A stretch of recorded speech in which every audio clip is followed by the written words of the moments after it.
دشمن انٹیلیجنس ایجنسیوں کی سرپرستی میں پاکستان کو غیر مستحکم کرنے کی تمام کوششیں ناکام بنائی جائیں گی۔ فیلڈ مارشل سید عاصم منیر نے واضح کیا کہ سرحد پار سے ہونے والی دہشت گردی کو ریاست کی پوری طاقت سے کچل دیا جائے گا۔ ISPR کے مطابق فیلڈ مارشل نے نیشنل ڈیفنس یونیورسٹی کا دورہ کیا، جہاں انہوں نے national security and work course کا گریجویٹنگ افسران سے خطاب کیا۔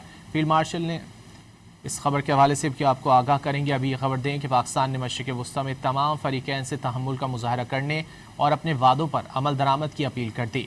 دفتر خارجہ کے بیان میں کہا گیا ہے کہ تمام فریقین تحمل کا مظاہرہ کریں۔ اسلام آباد MOU مفاہمت باہمی وقار اور خطے کی خوشحالی کی ضمانت ہے۔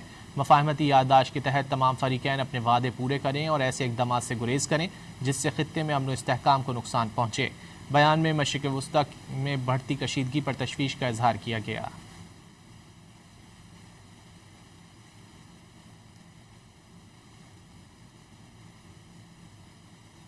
پاکستان نے مشرق وسطیٰ میں تمام فریقین سے تحمل کا مظاہرہ کرنے اور اپنے وعدوں پر عمل درآمد کی اپیل کر دی ہے۔ دفتر خارجہ کے بیان میں کہا گیا ہے کہ تمام فریقین تحمل کا مظاہرہ کریں۔